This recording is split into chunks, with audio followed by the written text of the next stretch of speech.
Alright, pre-flight's done, maintenance release is signed, passenger briefing is complete. I have shut the back hatch, your door is closed and locked. Seatbelts are secure and luggage is secure in the back. The data card is installed and is current. Circuit breakers are all in and the external GPS is synced to that iPad.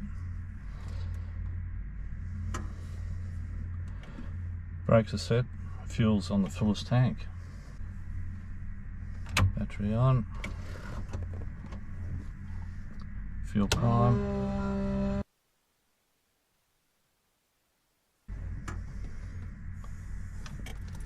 And clear prop.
Bankstown Tower, Mike Whiskey Delta's ready, 29 centre for a Bankstown 9 departure. Mike Whiskey Delta Tower, passing 1,500, runway centre. Report passing 1,500, runway centre clear for takeoff, Mike Whiskey Delta.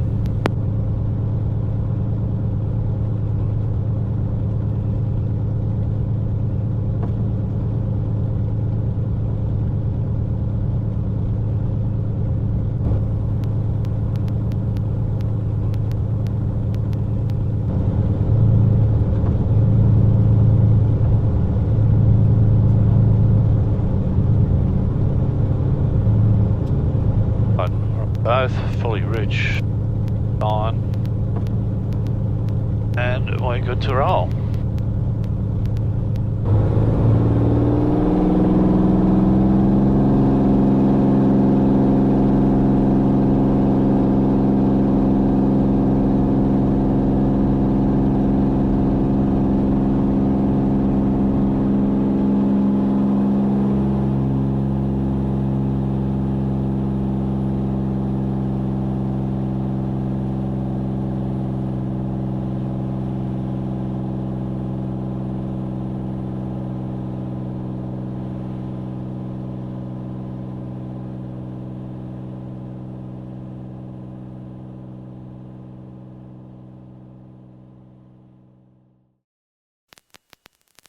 Doesn't look very thick, the cloud. Supposed to top out at about 6,000. We're planning on going down at 8,000.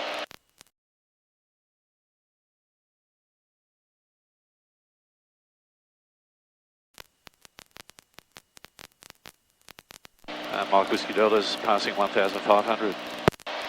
There's another connectivity departures on 18.4.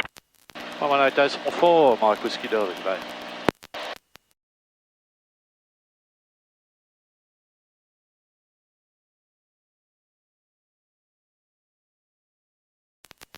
And Sydney departures, Mike Whiskey Delta, departed Bankstown. We're climbing via the SID to 3,000, passing 1,900. Whiskey Delta departures are identified, climb via SID to 4,000. Climb via SID 4,000, Mike Whiskey Delta. Mike Whiskey Delta, I'm passing 3,000, cleared direct to Peg Zoo. I'm passing 3,000, cleared direct Peg Zoo, Mike Whiskey Delta.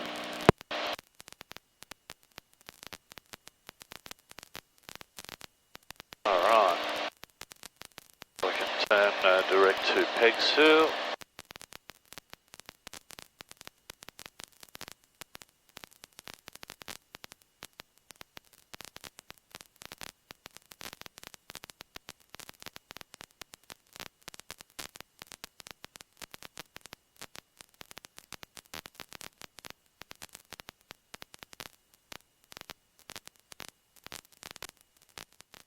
Alright, so now we're tracking direct Pegsu and we are cleared to 4,000. And temperatures and pressures are good, just leaned it out a little bit, brought our hottest cylinder back to 380 degrees, which is where we want. Altitude. And we're approaching 4,000, which is our clearance limit at the moment. We'll just throttle back a little bit. They'll probably hold us at this for a few minutes until we get to a little further south. Mike Whiskey Delta, contact departures 129.7. 129.7, Mike Whiskey Delta.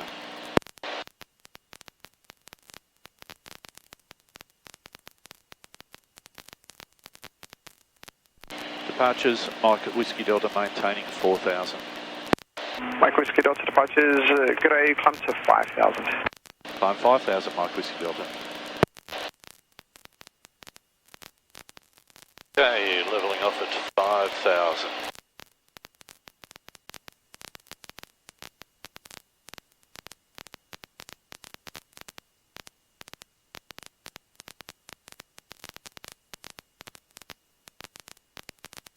Good old days, you would have been turning right. Yes, off to Departures grey, Inlock. passing 1,500, climbing 5,000. Velocity 826, departures grey, identified, climb by SID, flight level 280, cancel speed restrictions. Flight level 280, Velocity 826, just confirm by SID, flight level 280.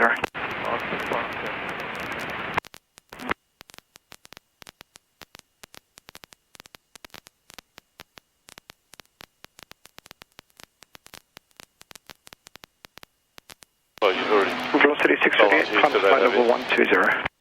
They've been invited to the west. 120, velocity 638. They have, yeah, but you volunteered Mike to look Whiskey at. Delta, climb to 8,000. Climb 8,000, Mike Whiskey Delta.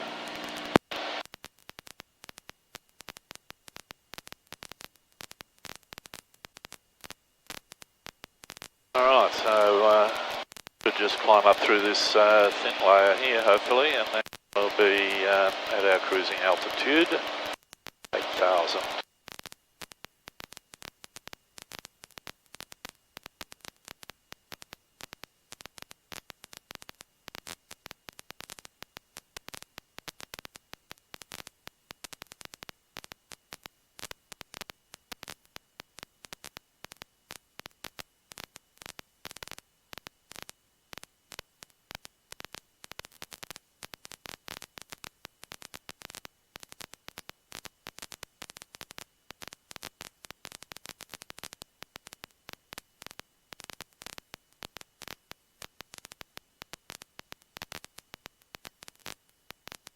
Velocity 826, cleared direct to Wollongong.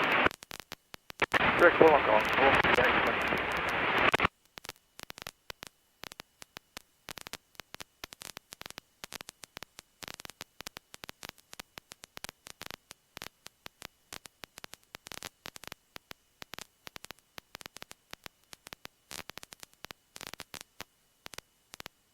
My favourite part of IFR flying is popping out on top of a thin layer of cloud, or on top of any cloud really.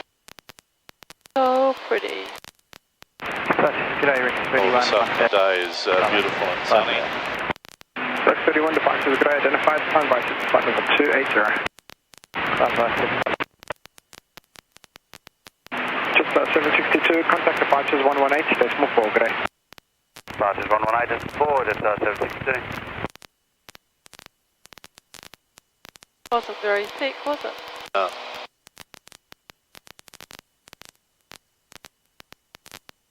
And it's a good day because the weather gets better the further south we go. Well, it's supposed to still be a bit showery, maybe around down to about Maruya, and then after that it clears up pretty nicely.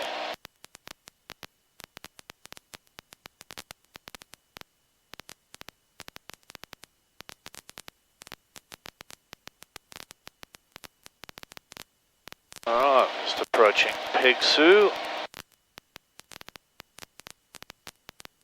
Make a slight right hand turn. Back at 186.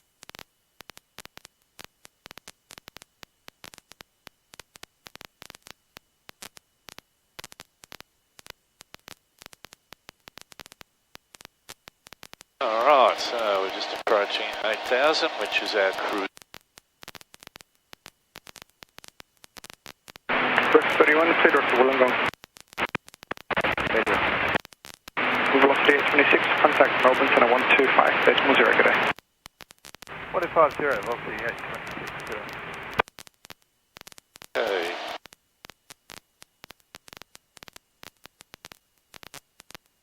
Wide open throttle. Come back to about 100 degrees reach of peak to start with. Now we'll go lean of peak.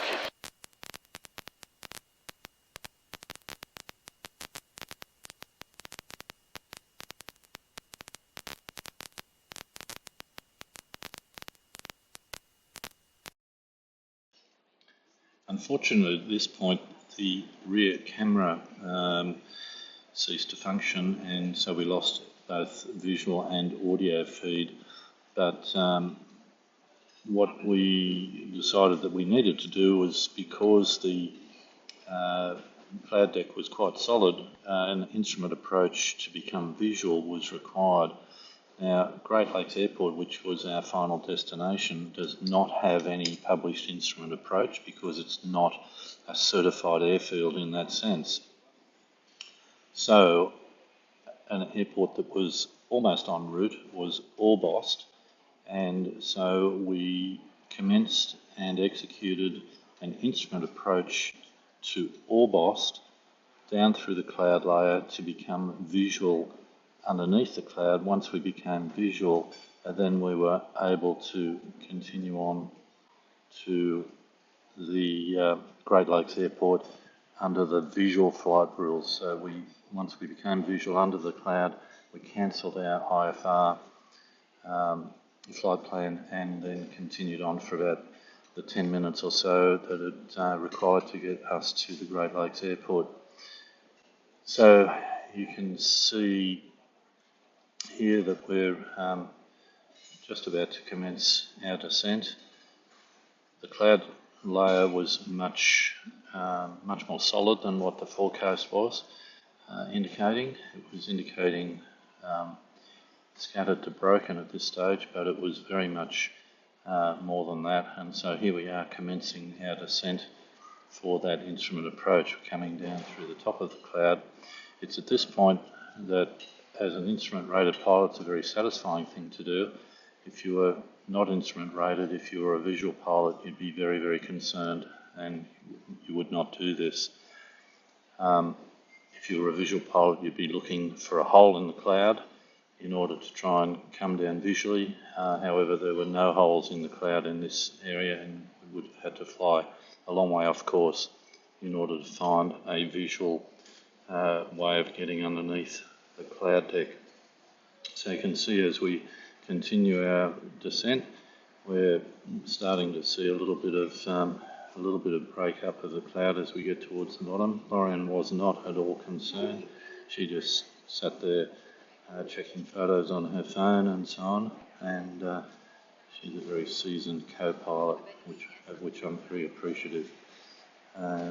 So we continue the descent along the specified flight path, and as you can see in a moment, I'm just making a radio call there to Orbost, or either Orbost or to Melbourne Centre, but as you see, we continue along, and all of a sudden we're getting towards the bottom of that cloud deck. It starts to break up, but you're not quite visual at that point. It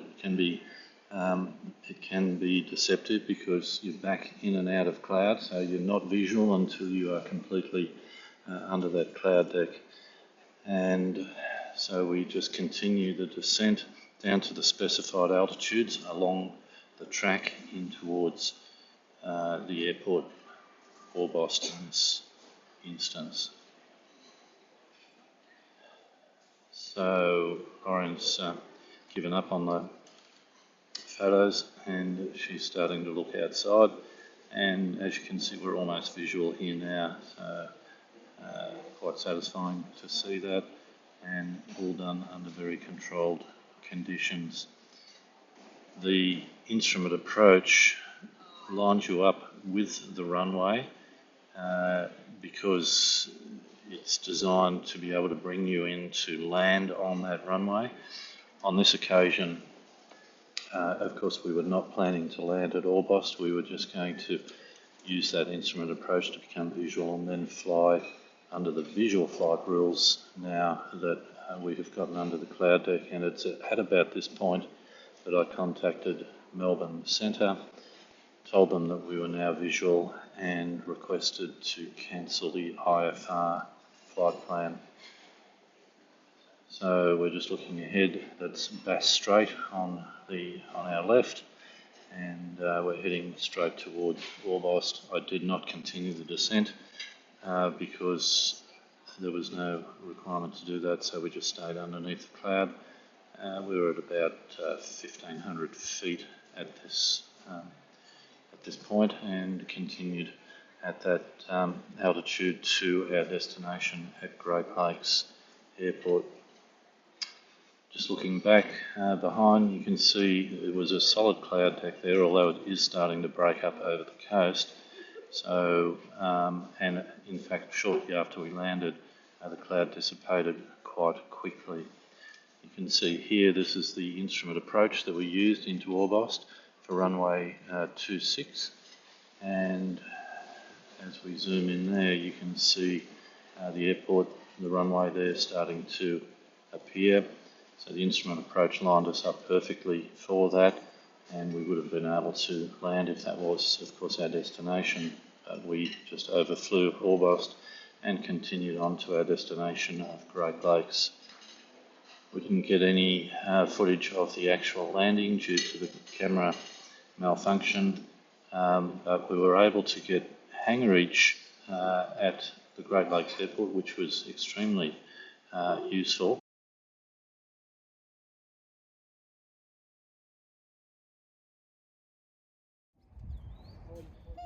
And finally, we've got a few shots here just around Lakes Entrance, which we very much enjoyed. Absolutely gorgeous morning here at Lakes Entrance.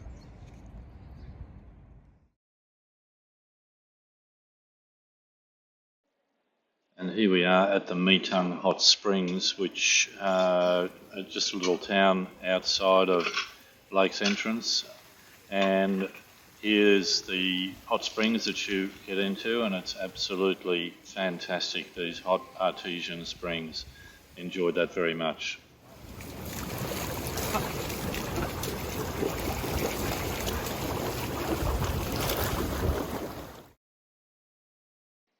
So, Lakes Entrance, East Gippsland, very much worth a visit.